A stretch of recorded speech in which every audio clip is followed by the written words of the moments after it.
Hello students. तो मैं आपको प्लाज्मा मेम्ब्रेन पढ़ा रही थी, सेल का प्लाज्मा मेम्ब्रेन।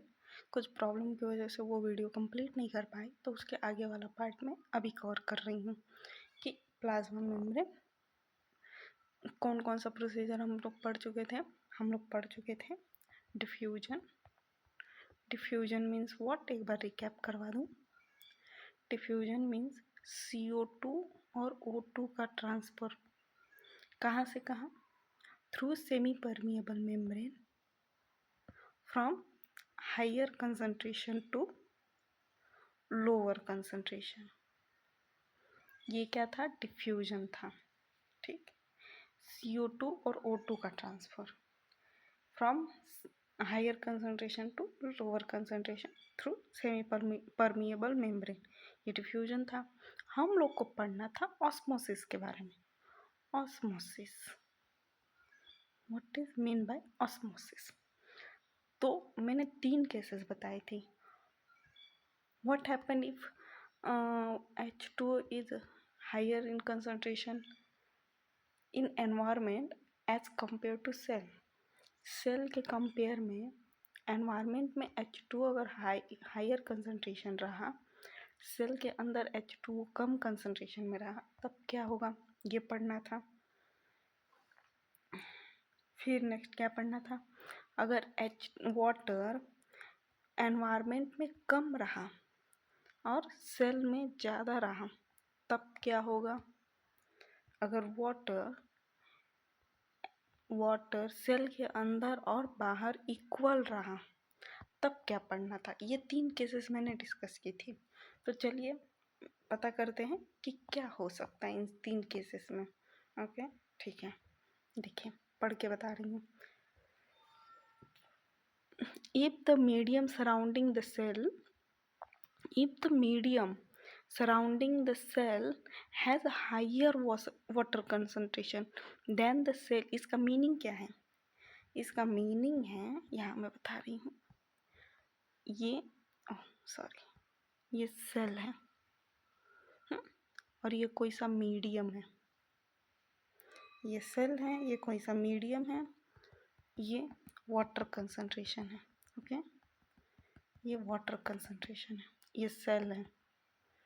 ठीक, अब बता, अगर इसमें क्या दिया है, एक minute. If the medium surrounding the cell has higher concentration of water than the cell medium, तो इसमें क्या है, अगर इसका वाटर कंसंट्रेशन, बाहर का वाटर कंसंट्रेशन ज़्यादा हो, बाहर का वाटर कंसंट्रेशन ज़्यादा हो और सेल का वाटर कंसंट्रेशन कम हो, तब क्या होगा, इसमें क्या दिया है, इट मीन्स व्हाट, कि outside the solution is very dilute, the solution is very dilute, the cell will gain water by osmosis, such solution is known as hypotonic solution।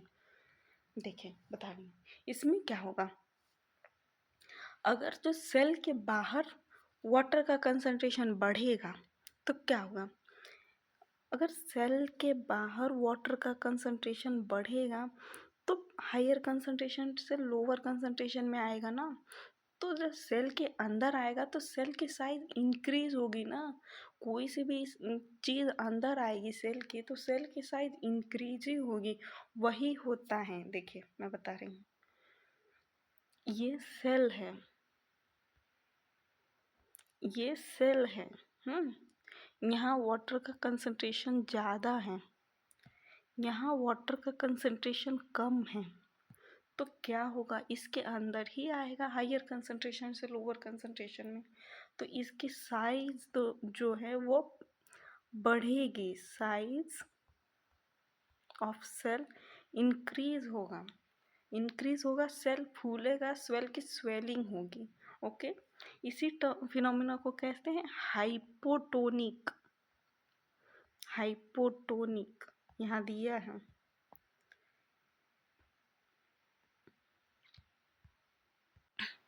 Hypotonic solution, ये क्या हुआ, hypotonic. Water molecules are free to pass across the cell membrane in both directions, but what more water will come into the cell than will leave. The net overall result that water enters the cell likely swell up. इसका मतलब क्या हुआ ये बता। यहाँ तो मैंने बताया कि हाँ, अगर एच वाटर जो है हायर कंसनट्रेशन से लोअर कंसनट्रेशन में है तो सेल की साइज बढ़ेगी, स्वेल अप होगा। तो इसी को क्या बोलते हैं, हाइपोटोनिक सॉल्यूशन। मीन्स कि सेल फूलेगा। तो पूछता है हाइपोटोनिक में क्या होगा। हाइपोटोनिक में सेल, हाइपोटोनिक सॉल्यूशन में सेल जो है स्वेल अप होगा, स्वेल अप। ठीक आया समझ। हाइपो पो हाइपो सॉरी ये गलत हुआ, पो टोनिक स्वेल अप। देखिए कैसे याद रखना है। हाई पो, पो मीन्स सेल फूल रहा है। हाइपोटोनिक सॉल्यूशन में सेल फूलेगा, स्वेल अप, फूलेगा, फूलेगा सेल, हाइपो पो। ठीक, अब दूसरा कंडीशन बता रही हूँ। अब दूसरा कंडीशन क्या है, ये तो हुआ केस फर्स्ट, ओके। ये हुआ केस फर्स्ट। केस सेकेंड में क्या है, if the medium has exactly the same water concentration as the cell, if the medium has exactly same water concentration as the cell, there will no net movement of water across the cell membrane, such solution is known as isotonic solution। अगर किसी उसमें water का concentration medium और cell में equal रहे, बराबर रहे, तो क्या होगा, तो इसको कहते हैं ये आइसोटोनिक सॉल्यूशन। इसका वाटर कंसंट्रेशन और इसका वाटर कंसंट्रेशन, दोनों का वाटर कंसंट्रेशन सेम है, तो इस सॉल्यूशन को बोलेंगे isotonic solution.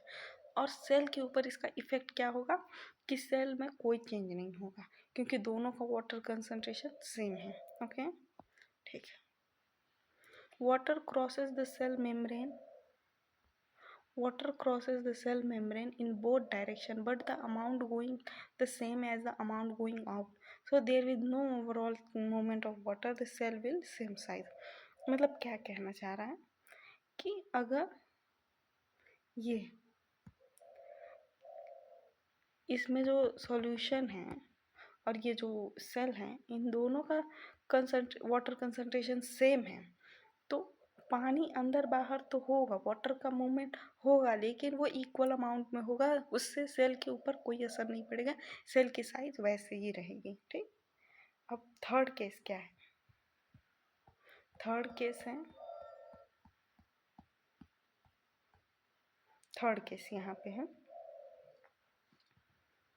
if the medium has lower concentration of water than the cell, meaning that very concentrated solution, the cell will lose water by osmosis, the solution known as hypertonic।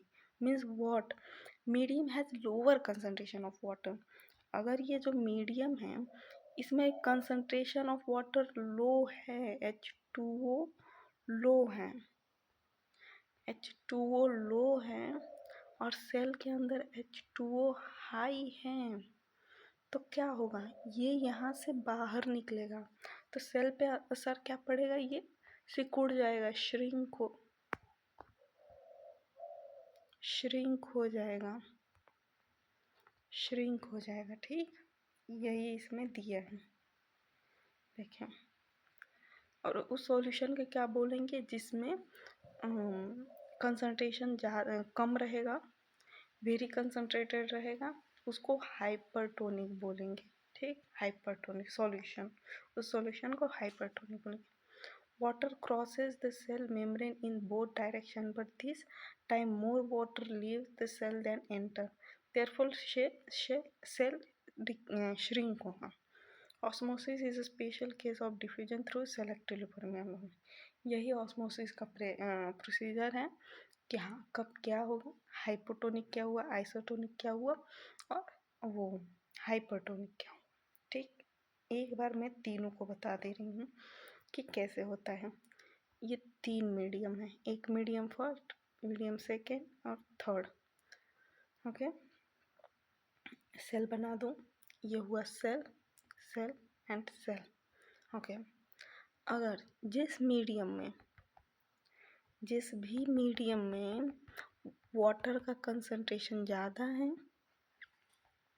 Water का concentration ज़्यादा इसमें, water का concentration equal है इसमें, और water का concentration कम है इसमें, तो होगा क्या? तो इस सॉल्यूशन को क्या बोलेंगे? इस सॉल्यूशन को जिसमें वाटर का कंसंट्रेशन ज़्यादा है, इसको हाइपोटोनिक बोलेंगे। इसमें इक्वल है तो आइसोटोनिक बोलेंगे, और इसमें वाटर का कंसंट्रेशन कम है तो हाइपरटोनिक बोलेंगे। ओके, तो इसमें क्या होगा, वाटर बाहर से अंदर आएगा तो सेल क्या होगा, सेल स्वेल करेगा। ओके, इसमें क्या होगा, इक्वल है तो मूवमेंट तो होगी लेकिन साइज सेम रहेगा।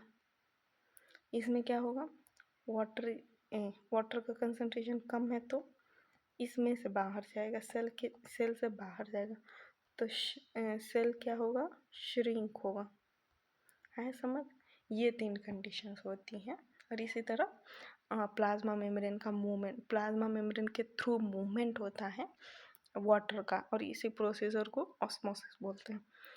इतना है समझ। अब नेक्स्ट पार्ट में हम लोग नेक्स्ट ऑर्गेनेली के बारे में पढ़ेंगे। ओके।